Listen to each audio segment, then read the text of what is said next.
welcome to Turn the Page, the official podcast of the Syosset Public Library.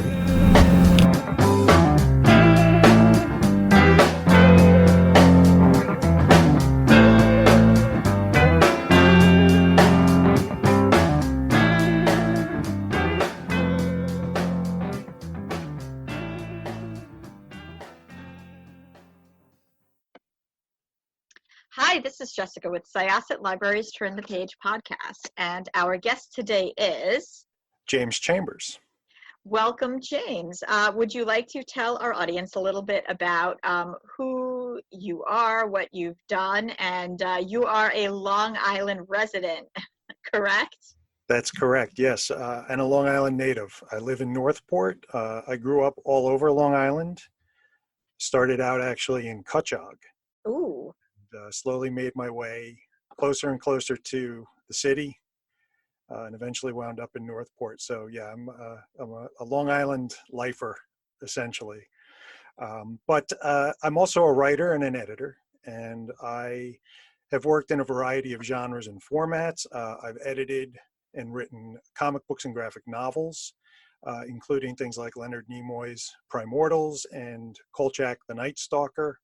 I've also written a lot of fiction in the horror, fantasy, science fiction, crime, and other genres. Most recently, I published a short story collection called On the Night Border, which came out last year from Raw Dog Screaming Press, a collection of my horror fiction. And I have edited some anthologies. The most recent one was A New York State of Fright, which featured horror stories set in New York, written by New York horror authors. I love it. It was a lot of fun. A lot of the local horror authors got together to do that, and we published it with Hippocampus Press, who's an award-winning New York-based publisher of horror genre and academic books. And it was a fundraiser for a local nonprofit called Girls Write Now, with the Write spelled W-R-I-T-E, where they pair professional writing and publishing mentors with at-risk teens interested in writing. So we've had a lot of fun. There's a lot of New York in there. I won a Bram Stoker Award for my Kolchak the Night Stalker graphic novel. And that's, it in a nutshell. There's a lot there to talk about, so I'm happy to go over anything that you're interested in. Sure. So I guess what my first question would be is, how did you get into this field? I guess, and that's kind of, I guess, the boilerplate question that everybody probably asks you when they're interviewing you.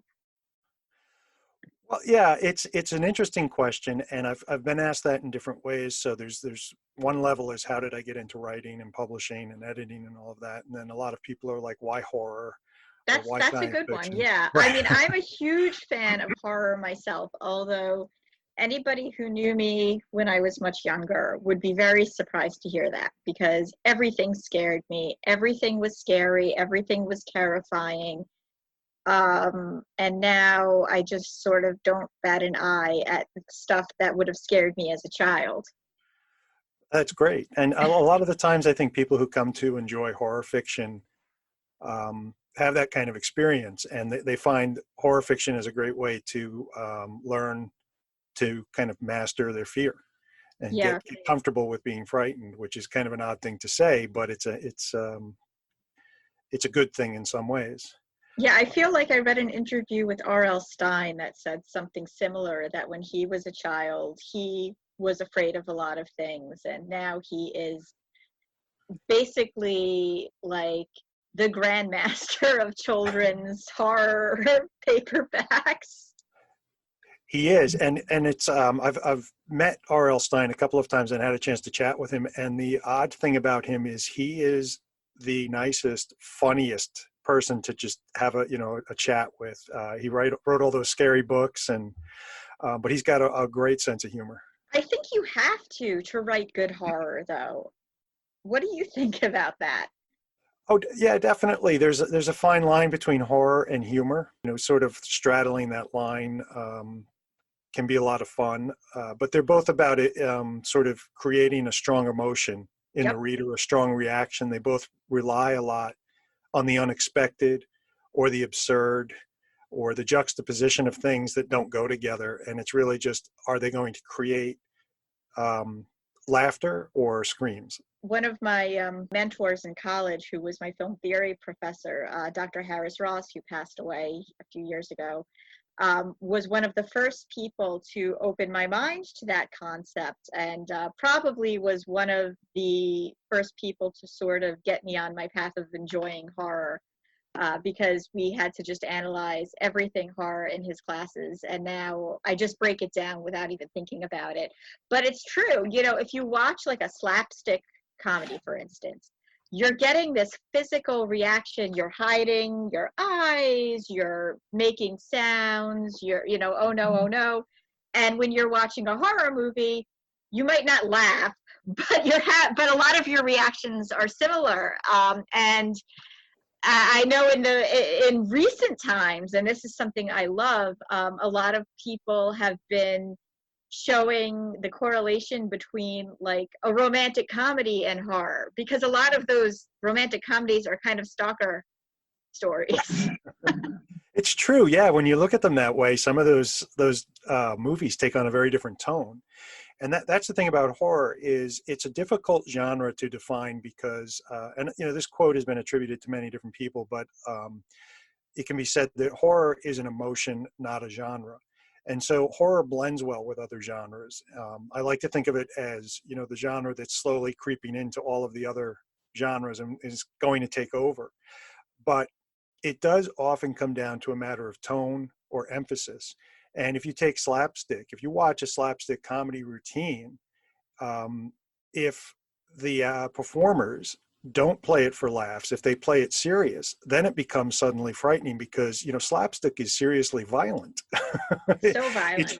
It's just that it has this cartoonish nature where they bounce up and they have a humorous reaction. But if you kind of take that piece out of it, shift the emphasis a little bit, it becomes a lot darker. Yeah, and I think it's sort of one of those realities that helps demystify horror, but also make me enjoy it, because it does scare me still. Like I am scared. It's just the fear is a little bit different. Right. So yeah, let's talk about like the Night Stalker. So that was a TV series, Kolchak the Night Stalker. How did you come to write a graphic novel based in that world? Well, I had a relationship with the publisher who has the license to do Kolchak in comics and books. And so Kolchak started out on TV in the 70s. There were a couple of television movies written by Richard Matheson, and I think directed and produced by Dan Curtis. And at the time, I think The Night Stalker, the first one, was the highest rated TV movie to date. So it really got a lot of attention. And the show lasted only one season, starring Darren McGavin. And yet somehow this character here in 2020 still has a very devoted following. So Moonstone Books has been regularly publishing anthologies, novels, comics, graphic novels about Kolchak. And a few years ago, we had worked on other projects, and the publisher came and just said, "Would you like to do something with Kolchak?" And of course I said yes. I love Kolchak.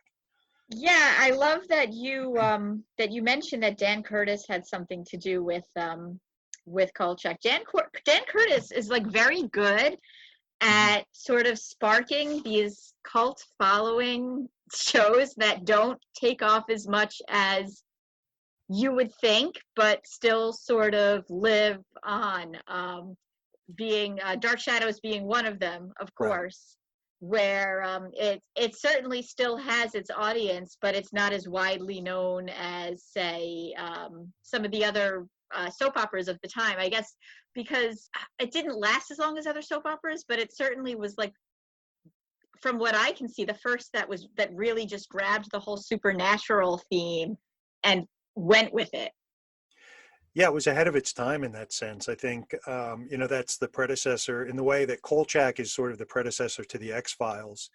I think Dark Shadows is the predecessor to a lot of things we see on TV now, American Horror Story, or even going back some years, Buffy the Vampire Slayer and things like that, all owe a little bit to Dark Shadows. Absolutely. Actually, it's funny you say that because the whole Adam storyline in Buffy, I was, was like, well, and to be fair, Dark Shadows borrowed a lot from classic literature. So really that was Frankenstein. So Right.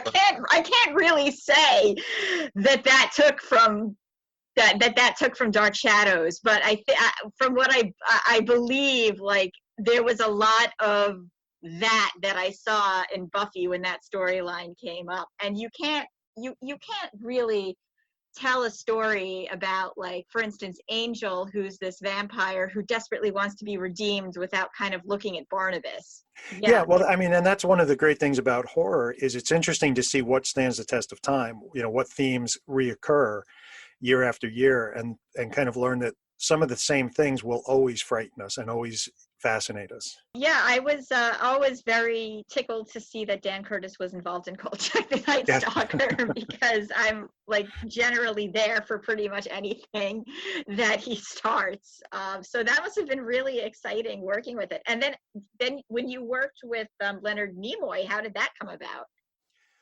At that time, I had taken a job at a media company that was starting up a line of comic books. And it was actually my brief stint living somewhere other than Long Island. It was down in Florida. The company was called Big Entertainment, and they were publishing a line of comics called Techno Comics. And their plan was to get these celebrity creators to come up with comic book story concepts. So they worked with Neil Gaiman, who created Mr. Hero and the Technophage. They worked with Leonard Nimoy for Primortals. John Jakes created a comic. Mickey Spillane created a comic. And just in my time down there, I wound up moving from the multimedia department to the editorial department and worked on that comic. As of, I think, issue 3, I think I took over as editor of that. And the best part about it was Leonard Nimoy was very involved in the development of the storyline, in the characters. He reviewed all the scripts. He would offer his advice. And there were 2 things that were really kind of interesting to experience. One was that he had an incredibly sharp sense of story. He always knew he could hone right in on whatever was not quite working and express what he thought would be better. And the other thing was just how weird it was to pick up the phone and hear Spock, introducing himself and asking how you were doing. Yeah, that must have been really surreal. Oh yeah, it was weird, but fun. He was really very nice, very professional. We got to meet once in person when he came to visit the offices, which was great. He brought us all bagels. Nice. Yeah, so it was a great experience, and I had a lot of fun working on that comic. Lasted, I forget exactly how many issues, but ran for a few years, and we told a lot of great stories. And I got to wound up getting to write several issues of it, including 2 co-written with Leonard that were the origin story for the series. So I've also heard that you coordinate night terror horror readings, or maybe you had pre-COVID and hopefully will again. Exactly. Yes. Hopefully again. I'm the coordinator for the local chapter of the Horror Writers Association. And one of the activities we do is put on readings every so often. We do Women in Horror Month readings in February, Night Terrors readings. We used to do those around the city. We have a bad track record of finding great places that close within a year after we start going there. Oh, So, I was just about to ask you if you want to do a virtual one here, but maybe it's not such a good idea in retrospect. No, so far we launched a new reading series online called Galactic Terrors, and so far we haven't shut anything down with it. So. Oh, good. It's good. In fact, our next reading's coming up tomorrow night. So if anyone's interested, look up Galactic Terrors on YouTube. We have a YouTube channel, and we'll be airing at 8 p.m. tomorrow. Very cool. So what are some of your favorite, I guess, horror stories to consume? Like, are you a fan of anything recent, or do you prefer things from a while back? I love it all. I read a lot of older horror that I haven't gotten to yet. I try to keep up with new horror because it's part of just keeping up with what's happening in the field. And I do a lot of pre-publication reading. I work with a lot of friends and authors where we share our stuff ahead of submitting or publishing it, and so I read a lot of stuff that's in progress. I love horror in general. I'm not a big fan of sort of the extreme horror or the gore horror. I do prefer psychological horror, supernatural horror. Right, of course. Yeah, I'm a big fan of Clive Barker's, though. Shirley Jackson. Classic, Robert Aikman yeah. is one of my favorites. A lot of the classic writers I still read and am catching up on. M.R. James is the master of the ghost story, and I haven't read nearly enough of his work yet. I actually have not read it any, so now I need to read it. What do you have a recommended book to start with? For M.R. James or in general? No, the one I have is some sort of just collection of his best ghost stories. Actually, I have multiple books of his and some ebooks, so I'm not sure that they all represent the original publication so much as later compilations, but he's easy enough to find. So it's interesting because and I feel like we're coming away from it, which I'm sort of relieved about maybe 10, 15 years ago, the horror genre kind of just became gratuitous torture. Yes. Just exposition for the sake of exposition and gore for the sake of gore. And I'll admit that, as far as films go, I saw the first Saw movie and I thought that the premise was clever enough, especially with a film theory background, and thinking about film, horror films like Peeping Tom or, anything about just, voyeurism in horror. And then it just sort of became let's see how much torture we can do. And all of these movies and books kind of followed suit. And we seem to sort of be coming out of that and moving more towards psychological horror or things that really tug at your heart. Why do you think that pool existed? I think as far as the movies go, it was, it's a case of one or two of those movies took off and made a ton of money. And so they just said, okay, let's make more of these. We can sell tickets. We can put people in the theaters with Saw and some of those other movies. They're not my thing. I saw the first Saw movie and I thought it was fine, but it was probably better. It would have been better as a 45-minute episode of something rather than a full-length movie. It didn't need to be as long as it was. And again, the end of it, I was like, oh, I get it, haha, Saw, he saw everything, and also the Saw, which is fine. And I guess funny when you think about it, but it did go on for way too long. Yeah, and I think we're coming out of it in part because there has been a reaction against it in the field, in the horror field. The way I put it is horror isn't just zombies and chainsaws. And that's what a lot of people jump to when they hear horror. They think, oh, it's Friday the 13th or it's The Walking Dead, or that's all there is to it. And there's been a big push, at least in horror literature, to expand past that, to emphasize the weird, the weird literature, supernatural things, quiet horror, and just kind of a general shift away from the gore and the torture porn. I guess it goes back to the 80s when the splatterpunk movement occurred in horror, and that was a little different. Even that was less gratuitous than the torture-oriented movies. Yeah, I agree with that. And the interesting thing about those movies are that they started to become deconstructed, especially with things like Scream, which pretty much was my film theory textbook in a movie. And I remember when they made Scary Movie, which was a parody of Scream, I was like, I don't understand how this is possible. Scream is a parody. Right. But I guess not everybody got that. So quiet horror, what is quiet horror? Quiet horror is horror fiction in whatever medium that is not designed to shock or exploit gore or to startle you or assault the senses. It's really more about suspense. It's about presenting a view of the world where the darkness is there in what's out of sync. It's about creating a sense of dread or getting under your skin. It's more psychological, more subtle than other forms of horror. What are some past and modern examples of quiet horror? Well, I think a lot of ghost stories and haunting stories fall into that genre. The Haunting by Shirley Jackson is a classic. It's a fantastic haunted house story, but it's also a brilliant piece of psychological horror. And it's an amazing piece of quiet horror because so little really happens that's horrific, that's overtly horrific.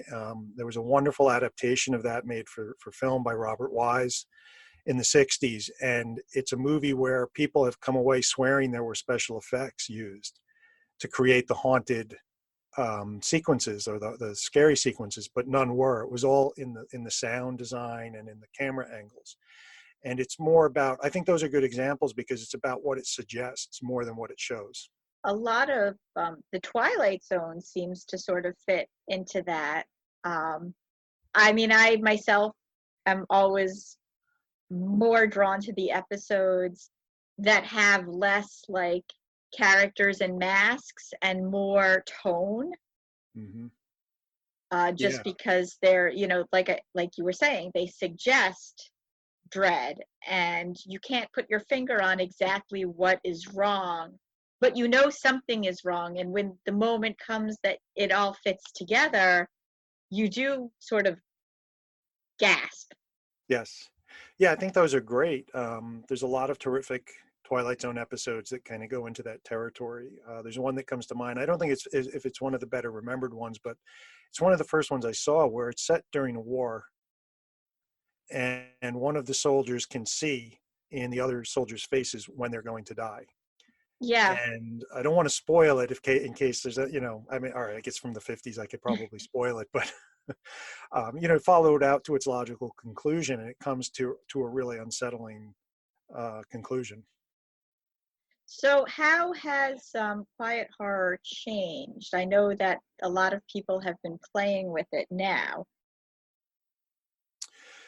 Well, how has it changed? I don't know. I guess it has changed to keep pace with the times. Evolved, I think, is probably a better term. Yeah, I think the elements and the goals of it are still basically the same, but now we have to write horror that can exist in a world where we're constantly connected via cell phones and where video is constantly available to us, where for the most part our every move is tracked and recorded. And so one of the strongest elements of horror has traditionally been isolation, being cut off. And so navigating sort of how do you create a situation where your characters can be isolated while they're still carrying a cell phone is difficult. And you don't want to just fall back on the battery ran out or somebody knocked it into a bucket of water. You want to get more creative about that because as cell phones have become really commonplace, people are much better at not losing them. It's funny you mentioned cell phones, and of course now we have Apple Watches, which makes it even more difficult. But I was thinking the other day, and I know we'd mentioned Scream earlier, Scream was really the first horror movie that I can think of that used a cell phone as a device to drive the horror. Because you'd have Ghostface or whomever was behind that mask calling Drew Barrymore in that first scene and, would always call back. And that was very different than anything else. And thinking about just classic horror stories that the babysitter has the kids and the killer's calling from inside the house, they really took that with the idea that, hey, this is the late 90s, cell phones are becoming a thing. And they made it relevant to that type of story. Yeah, exactly. And I mean, that's a great example of bringing the current technology into a classic horror story framework and making it work. There was another example recently that was really impressive, and it's very timely. There's a horror film called Host that was a Shudder original. Shudder is a horror streaming channel, and it's a horror movie that takes place entirely over Zoom. It's a Zoom session, a Zoom seance. These 4 or 5 friends and their medium were supposed to do this in person, but because everybody is self-isolating at home during COVID, they're doing it over Zoom. And it eventually goes into a broader type of supernatural horror, but there are parts of that where it's really unsettling because just little things are happening amiss, and they play some really cool visual tricks with what you can do in Zoom in terms of having virtual backgrounds and things like that. That's actually really great, and I want to watch that now. It's fun. It's a lot of fun. I don't have Shudder. It's I'll find a way to watch it. Yeah. So I guess just to kind of like tie it back to New York, has some really good horror stories. I know Long Island has a million local legends. Yes. There used to be a really good website, and I don't know if it's defunct now, called Long Island Oddities, and they had a lot of Long Island ghost stories on there. But you know, obviously, the legend of Sleepy Hollow is a New York story. Tell me a little bit about the anthology, and just a little bit about how that came together, and if there are any local Long Island stories in it. You don't have to give anything away, right. But I am curious. Yeah, there are definitely Long Island stories in it. A number of the contributors live on Long Island, and I'm trying to think offhand what we have in there specifically. Nobody took on the big Long Island horror myths like the Amityville Horror or Mount Misery or the Sweet Hollow Ghost or things like that. I would so love somebody to take on Mount Misery. Amityville's been done so much. Yes. So much. Even Riley Sager, his last book had an Amityville feel to, like, was slightly Amityville inspired. Oh, okay. I haven't read that one yet. It's good. Yeah, it's actually my favorite of his. But okay. Yeah, it has a little bit of the whole Amity Horror House feel to it. Oh, that's cool. We had one story set in one of the lighthouses in the Long Island Sound that is a bit abandoned. We did have a lot of stories that take place in the city, in Manhattan and Brooklyn. We had some from upstate Hudson Valley area, but no Sleepy Hollow. That's okay. Sleepy Hollow's had its, it has a whole tourist industry basically built around its horror stories. So it could have parts of the Hudson Valley. It could share a little bit. Yes. But it was a pretty broad mix of contributors and what the types of stories that they gave us. And I think on the whole, it probably turned out to be a little bit more city-centric than I had hoped. But we do have we have some great stories set in way upstate New York. And I'm trying to think of what else we had.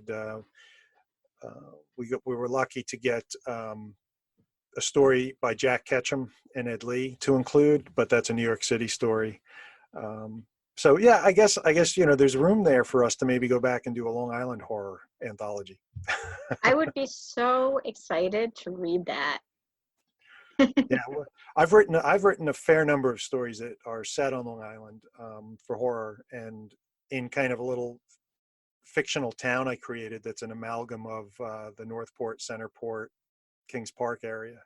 Oh, nice. And those areas all sort of have their own mood. Yeah, I call it Nicksport.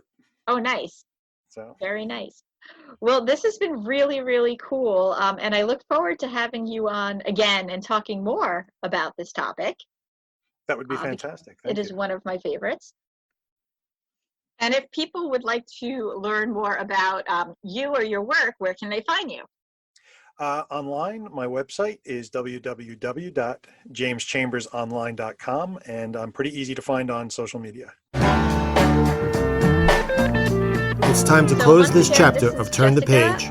Join us for the next episode.